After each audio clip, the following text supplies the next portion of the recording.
Then, perfect. And he moved to the US as a postdoc in Princeton for a couple of years. In 2003, he joined the faculty in University of Texas at Austin, where he became a professor in 2010. Currently he serves as a director at the Max Planck Institute for Astrophysics in Garching by München. And his interests, as everybody knows, his interests encompass both observational and theoretical cosmology. He's been the director of the Texas Cosmology Center for 3 years. He's been involved in several of the major missions for the study, detection and study of the CMB. And he is project scientist of the JAXA satellite Lightbird, designed to detect and study the B-mode polarization of the CMB. His talk today is will be related to polarization, and he will speak about parity violation in cosmology. So thank you very much. Yeah, thank you, and thank you for the nice introduction. Let me see. Yeah, so thank you for coming. It's a real pleasure to be here. This is my first time to be in Emilia-Romagna. So I visited Ferrara first and then came here and thoroughly enjoyed lots of meat already in both places. So let me tell you about parity. And I mean, parity is an old concept and mainly to, say, particle physicists and also condensed matter physicists. Cosmology is typically behind these two fields by a couple of decades. So finally, cosmology is catching up, and as usual, and we will try to use this to learn about the universe.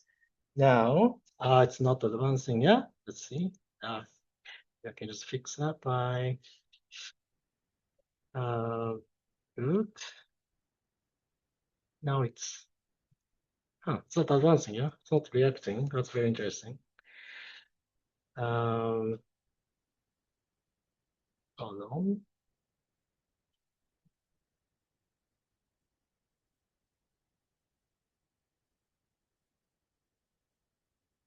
Does this one? It's not reacting. Yeah? It shares the first page, but now doesn't advance. Very interesting.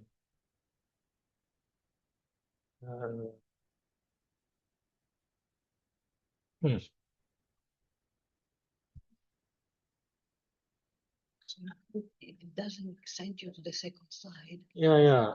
Once I share it, then it kind of stops detecting the change. You have to click on the slide to activate it. Yeah. Okay. It's advancing here. Try to now to go. Yeah. Or with the.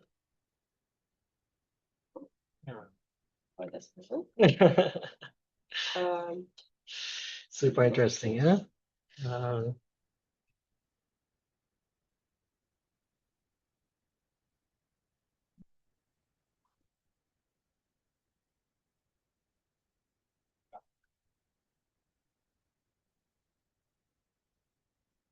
No, it's very interesting. It's about the zoom. It's like, yeah.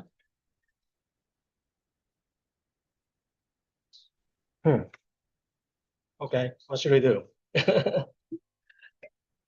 to share the whole screen instead of just the eye. Oh, that's a good idea. Why don't we do that?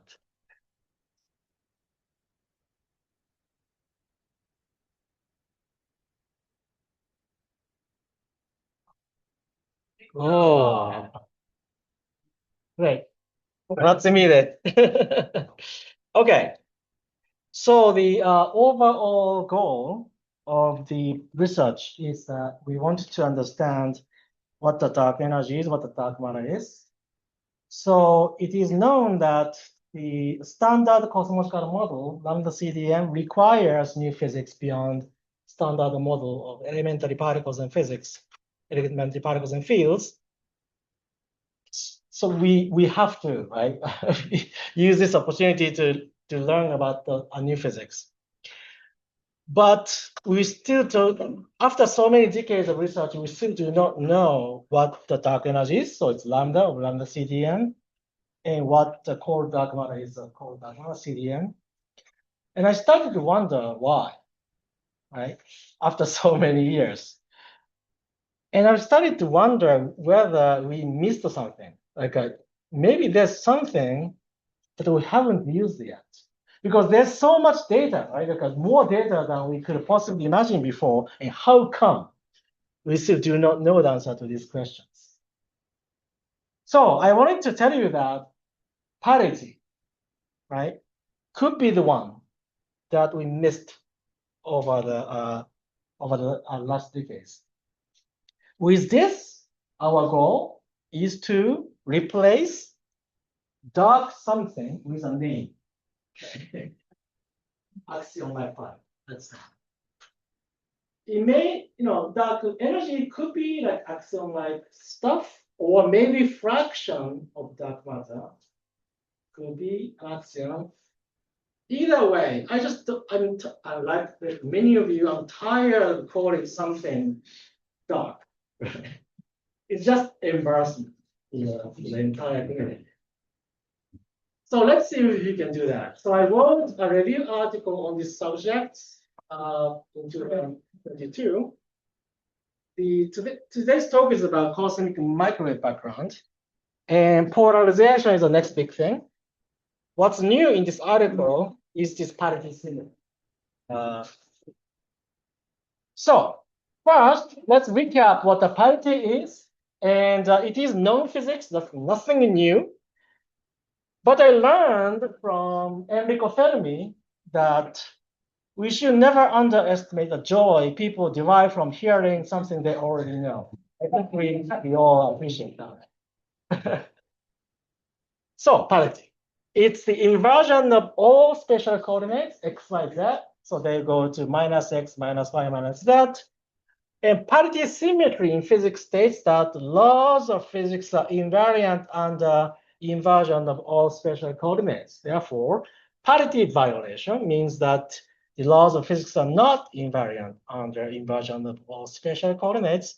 So the question is, when we observe one phenomenon in nature, do we also observe its mirror image with equal probability? It sounds easy to understand, but if you think deeply about it, it's not that easy to comprehend. So I just try to use this analogy.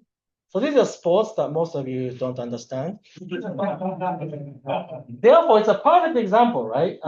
Because unless you know the laws of gauge, the rule book, you actually cannot tell whether it's violating parity or not. So let me just test you, okay? So this is Munich. This is me with bat here. And the pitcher will throw the ball and I hit. And I started to run this way. And there's a first base here, second base here, third base here, and there's a home. So if I go around like that, that's a score. Okay? So a pitcher throw a ball and I hit and then run. Yeah. That's pretty peaceful. Now I'm going to invert x-axis. Okay. Then the question is, can you tell that this is a mirror image, or do you think you cannot? Right. So, so first of all, if you focus on the trajectory of the ball, it's the same parabola in both frames. So gravity does not distinguish between parity. And if you pay attention to biological aspects, here, pitcher throws a ball. So when people have gloves on the right hand, that means they are lefties. Right? So original image, everyone was pretty much right-handed, but here, everyone is pretty much left-handed. So that seems weird, right? So maybe that's something. But if you knew anything about this game, then you immediately realize that this is just a wrong direction. Okay. So if you knew the rule of this game, no matter how many times you play this game, you never see this. Right? So that's the parity violation. So parity and rotation are very different because parity inverts all spatial coordinates. So if you write this transformation matrix, determinant is -1. Rotation has a determinant of +1. So what this means is that, let's say you have right hand, right? Then try to do parity inversion. Only using right hand, you realize that you cannot. Because no matter what you do with right hand, it's a rotation, not parity. So you have to go to the left hand first, then rotate by 180 degrees around the z-axis, then that's full parity transformation. So parity symmetry is a question about left-right symmetry. That's why the title of my talk was, does the universe distinguish between left and right? So then to prove parity, you have to understand the distinction between something like vector and pseudo-vector, tensor and pseudo-tensor, and pseudo-scalar, and so on. So let me try to explain. Let's take a momentum. Momentum of an electron, let's say. Then, as we learned in physics class, a momentum vector P doesn't care which coordinates we are using. Right? These electrons have momenta regardless of what coordinates we use. So that's invariant under any coordinate transformation. But if we use components, Px, Py, Pz, and suddenly this becomes coordinate dependent. Then when you have basis vector Ex, Ey, Ez, and go to the parity flipped frame, then Ex prime will be minus Ex, Ey prime is a minus Ey, and so on. But because P has to be the same, they don't care which coordinates are you using. You have to have a P prime that's minus of original Px, right? So components of a vector pick up minus sign after parity transformation. You have an angular momentum instead. So let's say R cross P, and both R and P are vectors. So their components change the sign after parity flip. But because you have a product of the two, the component of the angular momentum does not change sign under the parity. Okay? Both behave like vectors under rotation, but under parity, they're different. So the key point is that if you ever wanted to test parity symmetry, you have to form a pseudo scalar. For example, momentum dot angular momentum. This changes sign under parity. Scalar and pseudo scalar are both invariant under rotation, but they are different under parity. So let's say you have particle A's momentum and particle B's angular momentum. You measure them million times and take dot products and average. If parity is conserved, both positive pseudoscalar and negative pseudoscalar would appear with equal probability. So you average your measurement, you should get 0. If you don't, that's the unambiguous sign of parity violation. And that's how parity violation was discovered in the weak interaction. So there was this Lee and Yang, who did something, in my opinion, super educational. So I think, let me just tell you a bit of this story. There was some mysterious thing in particle physics called the theta tau problem. So there was, like a proton, neutron, then suddenly lambda particle appeared.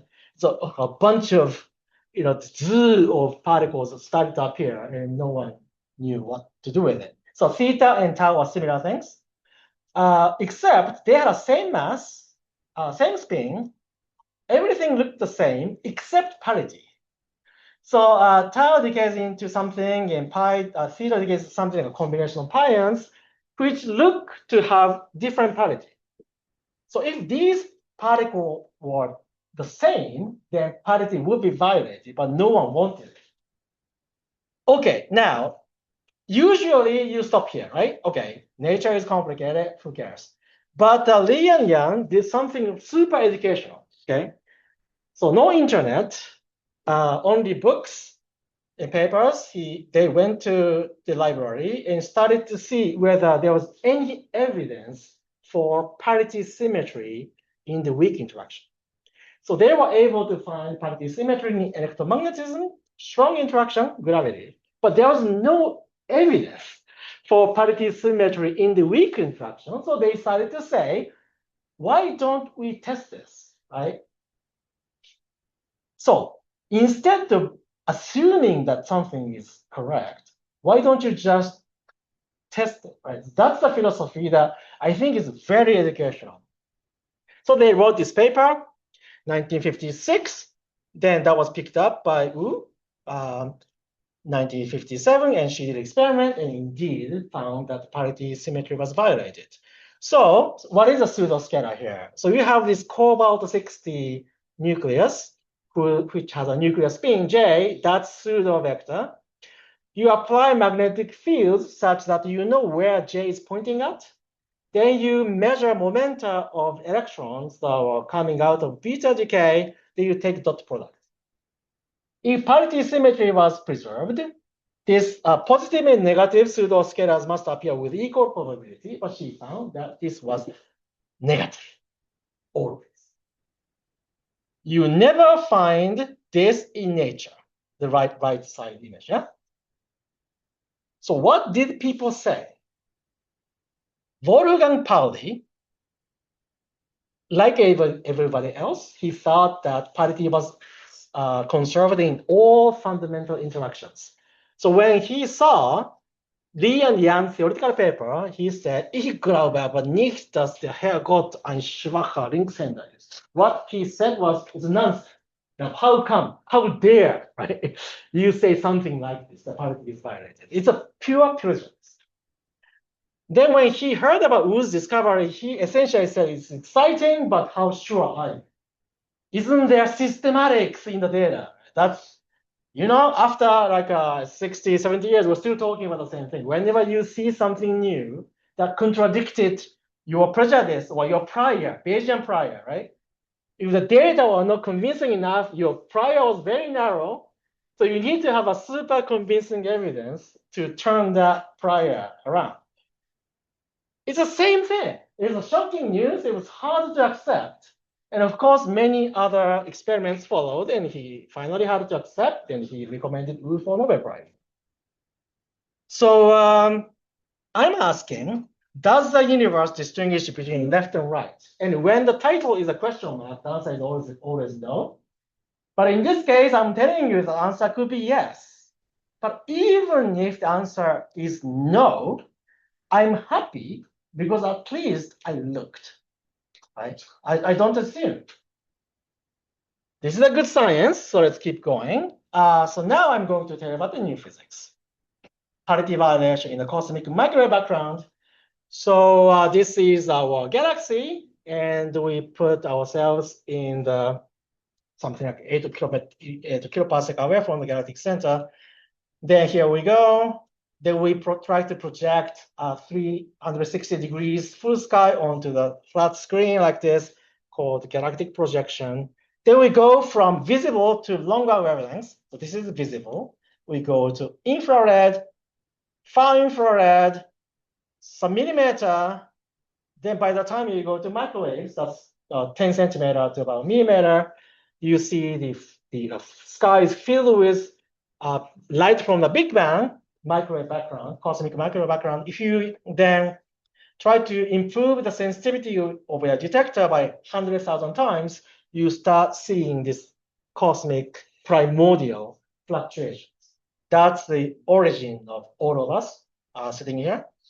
That's pretty cool. So that's the microwave background. Where did this light come from?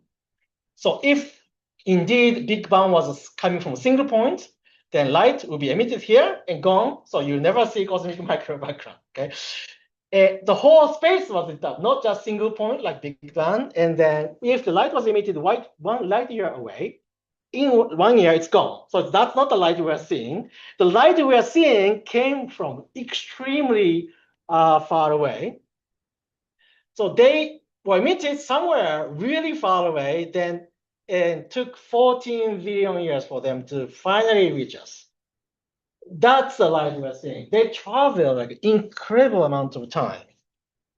This is important when we try to interpret a signal I'm going to explain. So this is us, this WMAP satellite, and we're looking at distant universe, but this means that the distant past. And light was emitted when universe was 400,000 years old. So this is called surface of last of scattering. That's when universe became transparent. Photons are last of scattered by electrons.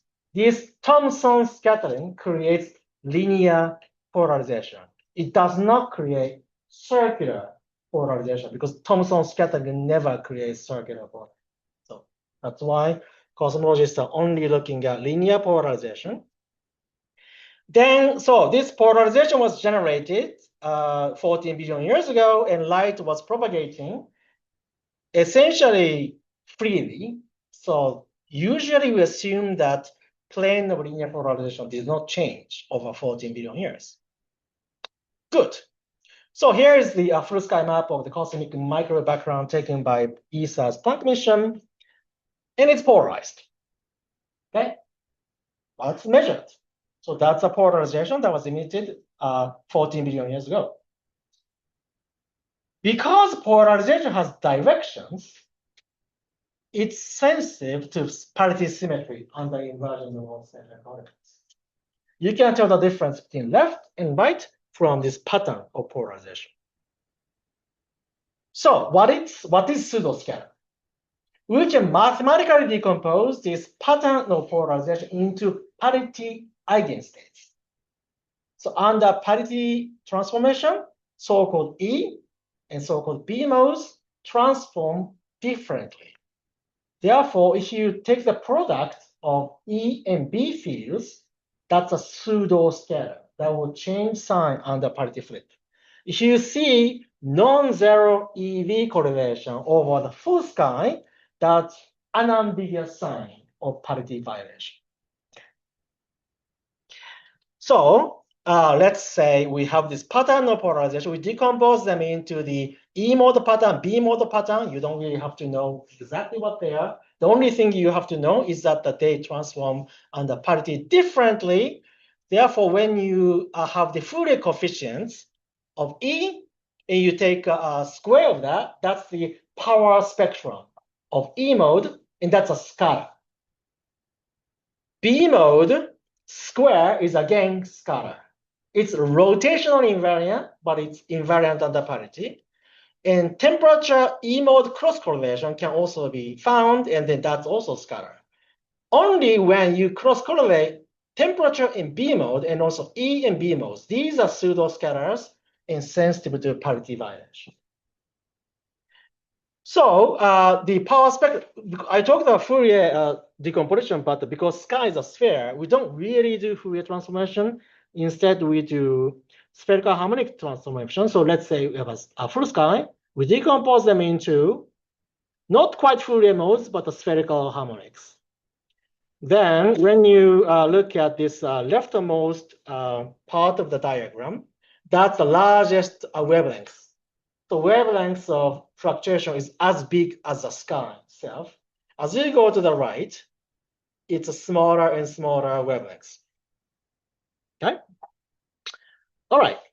Then here is really the beautiful measurements of the CMB power spectra that were obtained since 1992.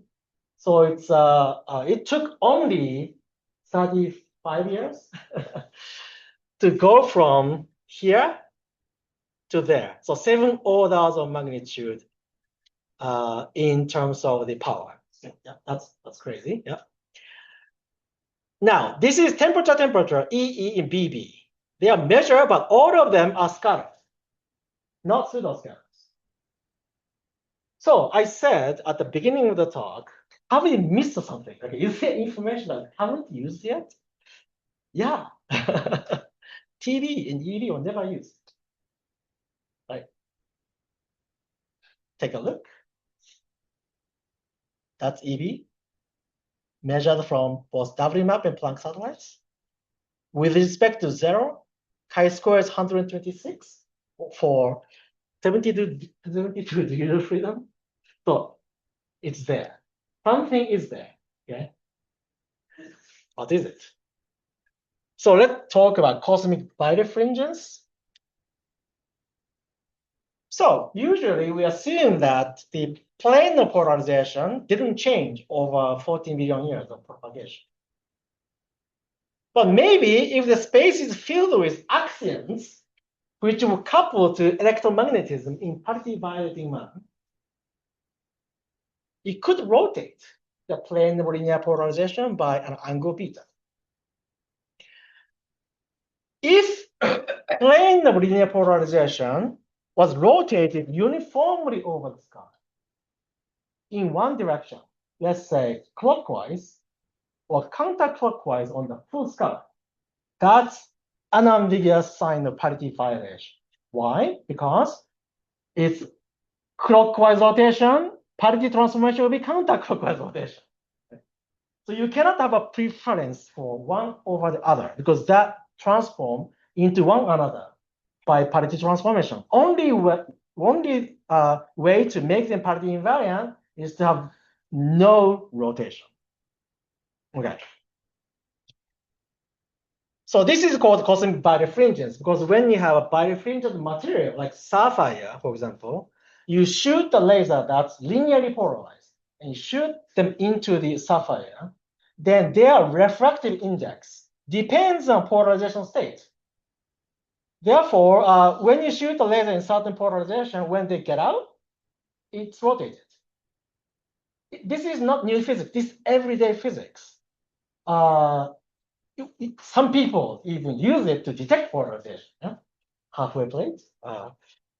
So is the universe, right, like birefringent material? So when you have rotation of linear polarization plane by an angle B, beta, you will mix E and B modes. So they were emitted with some E and B. Then we observe them like this. So you pick up this phase factor. So when you go to just cosine sine, you see that observed E is the linear combination of E and B at the emission. So even if there's no B modes at emission, because of rotation, observed E times B will be given by the emitted E times cosine 2 beta times sine 2 beta. So that would be sine 4 beta. Right? So now you can do the same game and you can calculate EE observed, BB observed, take the difference, EE observed minus BB observed is this. Then you can now find that observed EB is given by observed EE minus observed BB. And beautiful thing is, both of these EE and BB have been observed. So you don't have to make any assumption. It's observed. And then if EE observed was equal to BB observed, we cannot actually do this experiment. There's no way of telling the parity violation. But we are very fortunate. We're given from the sky that EE observed is much greater than BB observed. Therefore, EB observed will look just like EE observed with this distinctive acoustic oscillation. That's unmistakable. Okay. Let's fit this to the data. It's a beautiful fit. It's now chi-square is 65 instead of 126. Yeah. There's a tricky thing that you have to be a bit careful because you detect that, so because beta is positive, the polarization plane was rotated uniformly clockwise over the full sky. Now, is it really the sky that's doing it? So is it universe that's doing it? Or is it done by my instrument, right? So, because if I rotate my focal plane by beta, you would do exactly the same thing. So you have to really find out whether it's due to instruments or it is due to the universe, right? This is very challenging, but we find a way to separate them. And this red here is the instrumental effect that we're able to constrain to the best of our ability. Now, green is the sum. So you see that the miscalibration angle, so-called, is more or less consistent to 0. And this blue part, that's cosmic birefringence, is now found at the level of 3.6 sigma. If we didn't have this miscalibration uncertainty, it would be 9 sigma. So statistical significance is whopping. Now we're limited by systematics.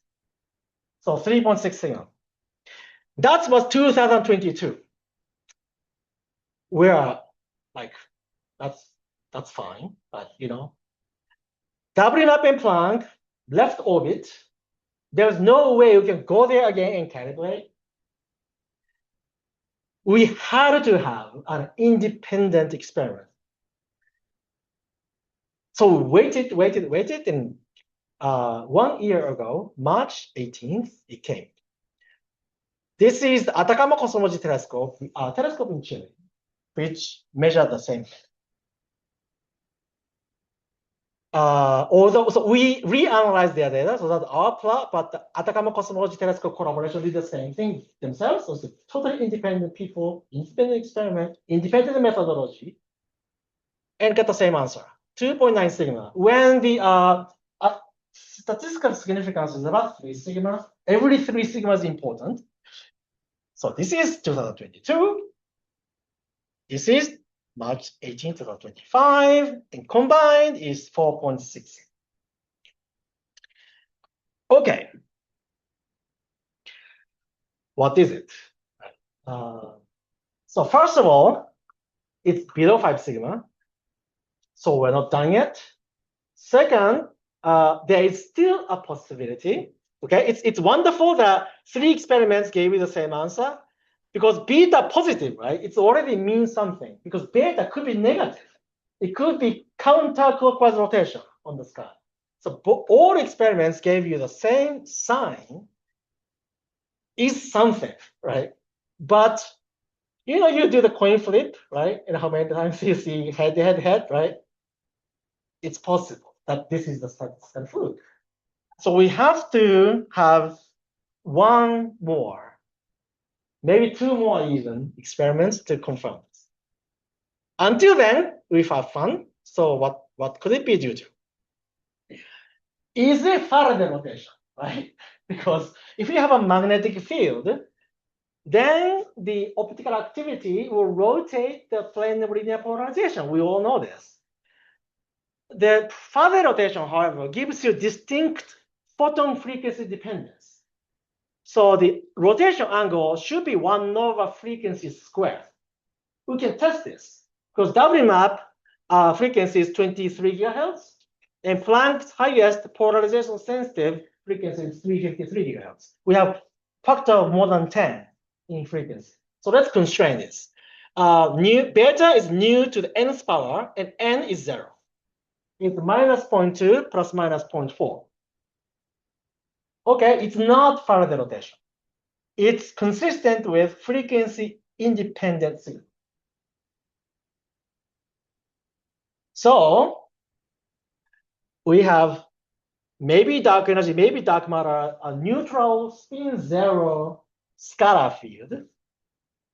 Then we have electromagnetism, so Maxwell's action, F square. But then you can also put this F tilde times chi, this chi. So this F square, in terms of electric field and magnetic field, it's B square minus E square, that's scalar. FF dual is E dot B.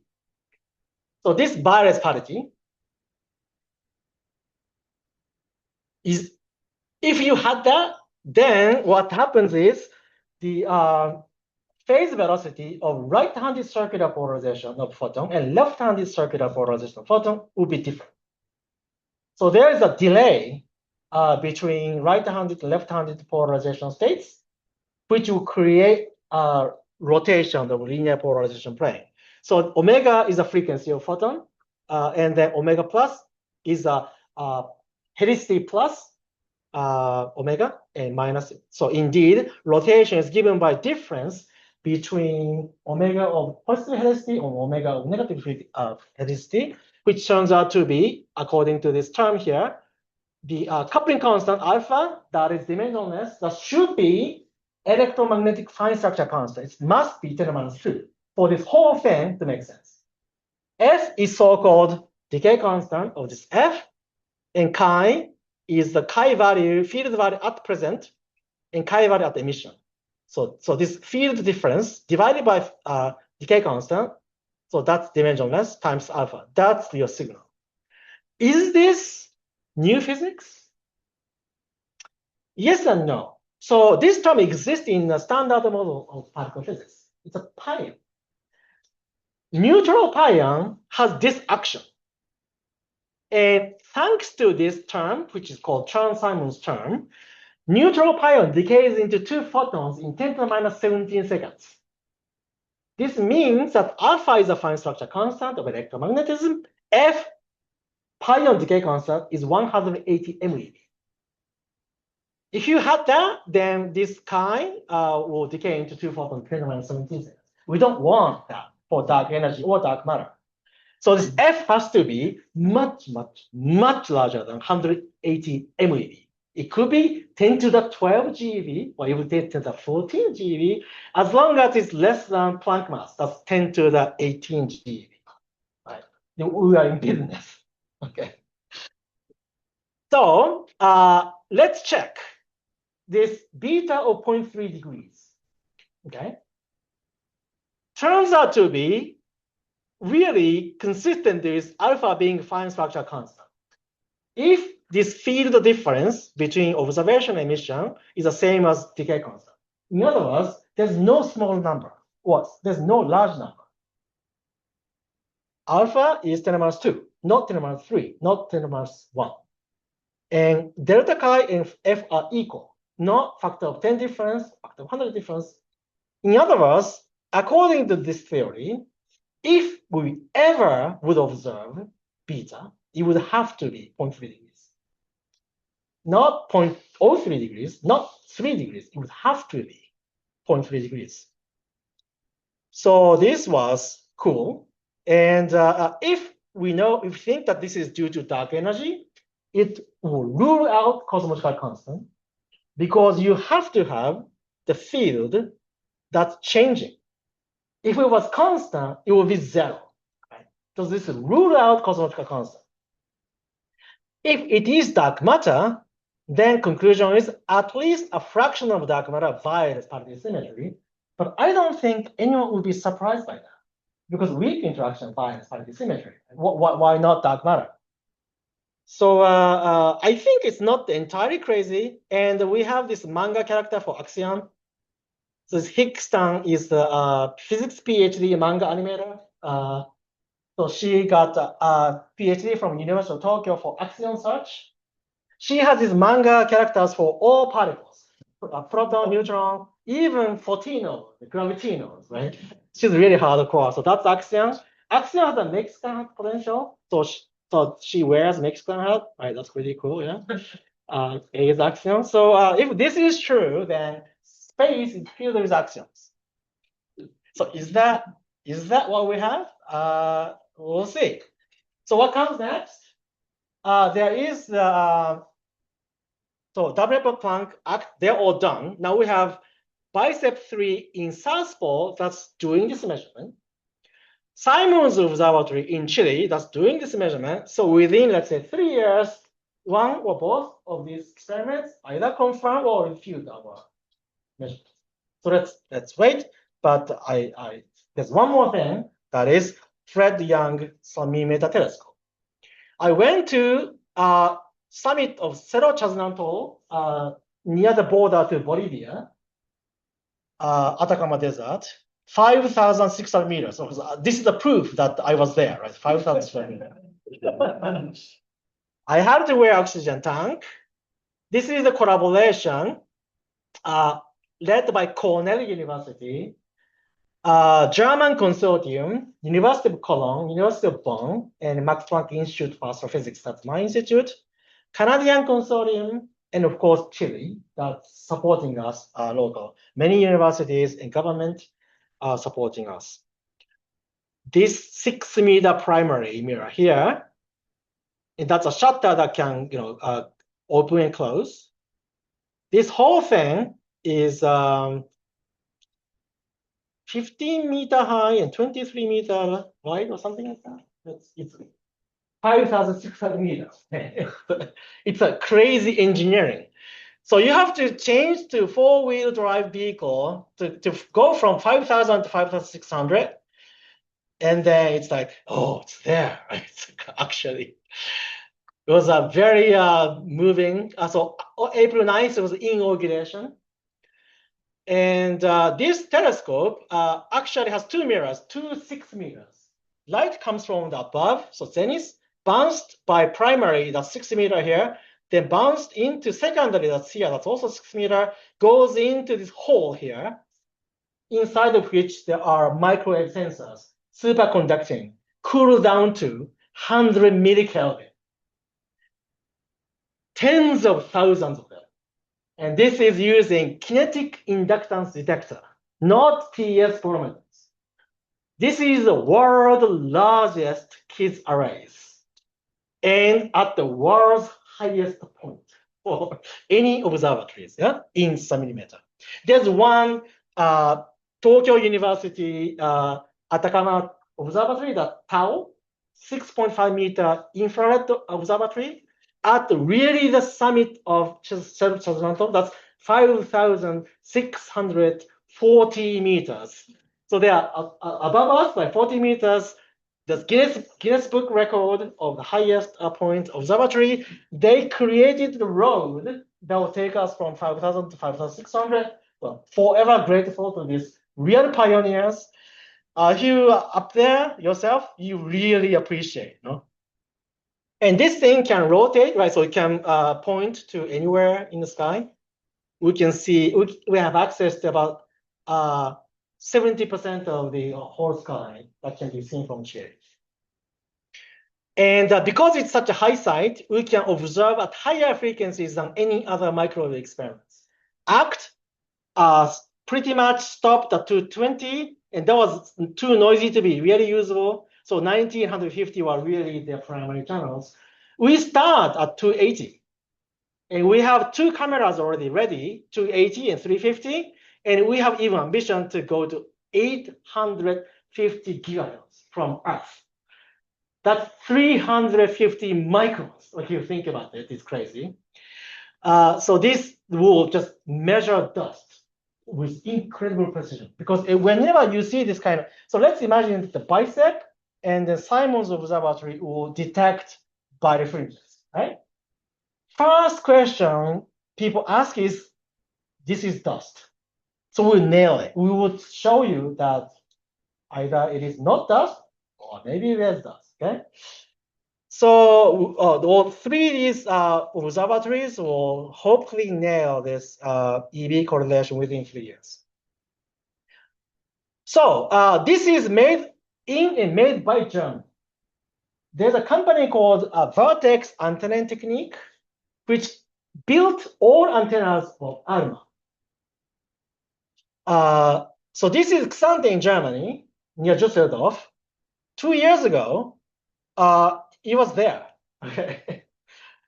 Then it was disassembled, packaged, put in the box, shipped on the ship, waited for several months, arrived at the port of Chile. From there, it will be then driven to the summit of Santo, and then it's the same. As if you okay, put it up and put it down there. It's not like that, of course, right? But it's a huge engineering endeavor. And the Chilean workers, they're here. I don't know how they do it. I had to wear oxygen mask and walking very, very slowly, but they are it's incredible. if you know ALMA, right? ALMA is at 5,000 meters. ALMA is like a 66 antennas, right? Huge thing. Can you even find that here? It's here. So tiny from, as seen from 5,600 meters, right? So it's a crazy feeling, yeah? And this place looks like a Mars, right? So because the some millimeter is absorbed by water vapor, you just want to be at the driest side. So we are recommended to, we had to drink lots of water, yeah, there, 3 liters, I think they said 4 liters a day or something. I drank 4 liters of beer myself, but never drank. Yeah, all right. So I hope that I convinced you that parity symmetry was overlooked, and it could be really the thing that will tell us what the dark energy is, what the dark matter is. We have a 4 sigma hint of cosmic birefringence, and we just have to have independent experiments. And there are 3 experiments going. So I'll stop here.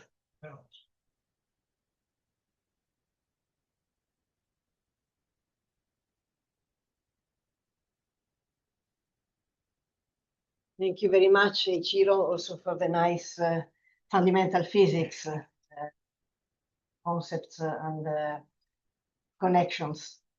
So questions for Eiichiro? Thank you very much. So with gravitational lensing, yes, we do observe the modes. Yes. So we have to do a lot of work. Yes. To understand all the systematics. Yes. Which are present. Yes. So in your analysis, so how small need to be the systematics of the D-mode measurement, where this E times the signal that you observe? So how small need to be the systematics in your D-mode measurements? Yeah. So thank you. It's a different kind of systematics. We were worried about systematics that violates parity, right? So weak lensing doesn't violate parity.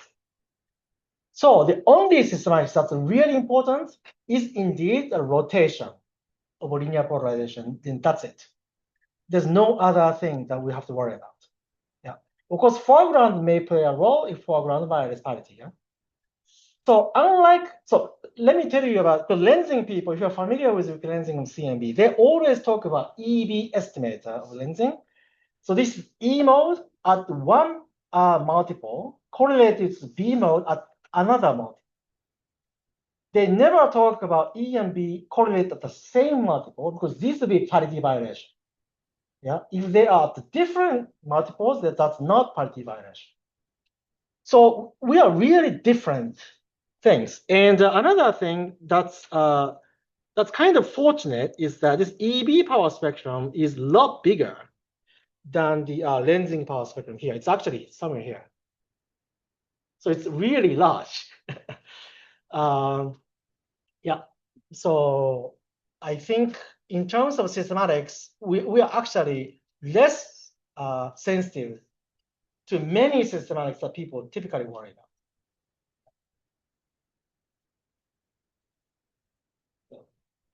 So you said that if it is dark energy, yeah, if you violate, so it's not be lambda. Yeah. And now we have several independent constraints on lambda and dark energy. Yes. So can you comment so if it's still compatible with all the external constraints we have on dark energy? Yes. The signal is still. Yes. For example, if you take this hint of dynamical dark energy from CMB, DESI, BAO, and supernovae, then try to predict this, it fits perfectly. Yeah. So, sorry? This is in line with what DESI. Yeah, it's a perfect agreement. Yeah. So they seem to fit the picture. Yeah. Yes. Very nice talk. Thank you very much. I'm just wondering, when you say about the rotation of polarization by axions or yeah. Do you have any constraint of at what redshift the rotation happens, or it's like integrated effect along line of sights? Yes, we do. Thank you. So this effect is in a way peculiar because so if you take this theory, right? It doesn't really depend on any field value between emission and observation. It only depends on current value and violate emission. And there are only two epochs where CMB polarization was generated. One is redshift of 1100, surface of lasso scattering, and the other is redshift of 10, the epoch of reionization. Only two. So we know precisely when they were generated. Yes. Yeah.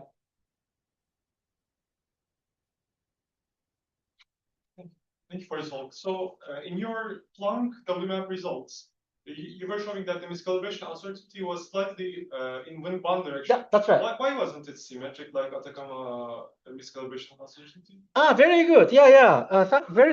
Thank you for this question. So first of all, why Atacama Cosmology Telescope was symmetric? That's an easy answer. So what they do is the following. They have the so first of all, why instrument will ever rotate the polarization? Okay. So easy one is you have detectors that are sensitive to vertical and horizontal polarization direction. So you take the difference, and that's your polarization. If that's rotated, that you didn't know, rotated with respect to the sky coordinates, but you didn't know it, this will precisely do that. But that's a stupid effect. Anyone can correct it. The other thing is the optics effect. When you have the mirror that reflects the light, polarization can be rotated. When you have lens and light goes through it, it can be rotated. So this needs to be understood. So what the Atacama Cosmology people did is to model the optics end to end, then corrected it. So for example, before correction, in the whole focal plane, they show that from one edge to the other edge of polarization, the detectors, polarization direction was rotated by 1.5 degrees. But after correction, it's flat. So this uncertainty of the Atacama Cosmology Telescope was after the correction. So this is the uncertainty of the correction. Therefore, by definition, it's centered around 0. Yeah. Our case, we didn't do that. That information was not available. So what we did was, if this was axion, the action of axion, it took 14 billion years for CMB polarization plane to be rotated. But we have another polarization source, such as galactic foreground, the polarization of interstellar matter. That was emitted 10,000 light years. It's right there. It's our backyard. So if that light was rotated, then we say that's due to instrument, not due to axion. Right? So then that gave you this calibration. And it's not centered around 0 because it wasn't obvious to us that it will be centered around 0 because there's no correction made for these data sets a priori. Yeah. So it's a kind of rather remarkable that it was only slightly shifted downwards, but consistent with 0. In retrospect, that was kind of expected because WMAP has 10 different detectors, and Planck had more. I don't remember exactly how many. They're all independent. So if you combine them all, they kind of centered around 0. Yeah. So then that's indeed what we found. So that's the reason. Yeah. And thanks for the question. Just a curious. So in the case is a dark map. Yes. You expect to see any observable effect of the structure, of the code structure? Yeah, very nice. Thank you. So the short answer is no, but let me try to give you a more interesting question, answer. So first of all, this formula, right? If time was dark matter, it's fluctuating. So there's a fluctuation here, not just time. Okay. So at the emission, if there are fluctuations of chi field due to dark matter clumping, we will see it. So this the rotation angles will be anisotropic on the sky. This hasn't been seen yet. people have looked at it but haven't seen. But that's probably just because there's not yet enough sensitivity. That's very important. But in this case, that fluctuation is at the redshift of 1100, right? Not today. So if we could use, so now here comes a more interesting thing. If we have other polarization sources, not just CMB, say radio sources, which are polarized, from redshift of 0 to 5, then do this. We'll see time dependence of field and spatial dependence mapped out. Then we should be able to see evolution effect of dark matter field. This is really interesting, and people doing SKA, people doing radio observations are very excited. So they need 100,000 radio sources to do this, but it's tiny. So yeah, I think that's very exciting. There is a question. I have a question about the way you define WMAP and Planck. Yes. And yeah. Because I guess WMAP and Planck is the cosmological release, right? So basically full end-to-end analysis. The data we used were not Cosmoglobe as released, but my collaborator, Johannes Eschit, he is a part of Cosmoglobe. He did the separate analysis of Cosmoglobe dataset. He got the same answer. Because I was wondering whether your result there comes from actually combining it to a full analysis or just like adding the frequencies from different experiments. Very good. Yeah, thank you. So WMAP and Planck was joint analysis. Right? So we analyzed maps jointly. Cosmoglobe did a joint analysis of time order data for LFI and WMAP, not yet HFI. So, but I think we're quite confident in the way we did these two. ACT was added independently, as you pointed out. And the reason for that is the signal to noise of this, because space missions have like a mirror size of 1.5 millimeters. So we cannot really measure L that's very, very high. So signal to noise cuts off at about L of, say, 600 here. This is the most of the information. ACT has 6-meter telescope, so it can go to very, very high multiple, like 3,000, factor of 3 higher. But because it's a ground-based, they could not measure large angular scale. So the multiple starts at 600, where we end. So multiple ranges are essentially independent. So we were able to assume independence of the experiments, but we're working on actual full analysis at the moment. Yeah. So basically, the value you quoted here is basically answering the question: what is the chance that you have two independent experiments that are measuring something which is comparable to your hypothesis, but having the same miscalibration angle? That's right. Cool. Yes. Right. Shall we try and see if there are questions from home? There are. Okay, fine. Fine. Let's go. Thanks. So you have concentrated on 15 million columns by the printed spreadsheet. Yes. Do you have any prediction that bispectrum can help to distinguish the various physical explanation?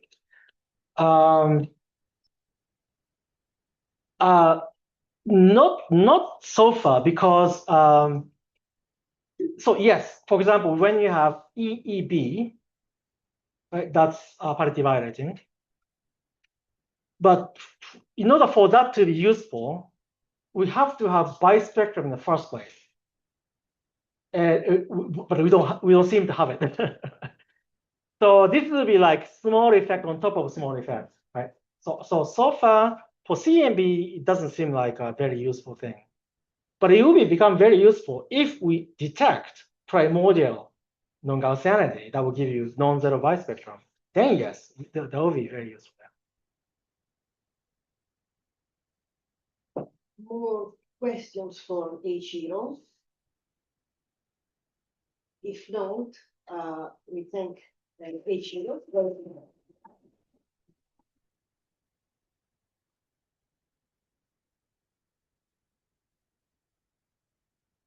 for the excellent talk. Eiichiro will be here all day today. His office is 515 in at the CNR. He will be here almost all day tomorrow.